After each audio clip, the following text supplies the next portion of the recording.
అప్పట్లో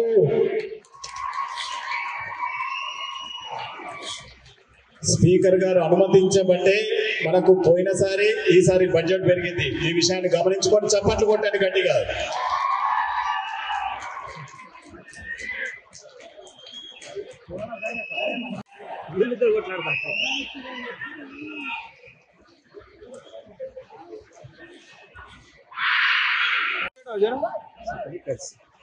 అప్పట్లో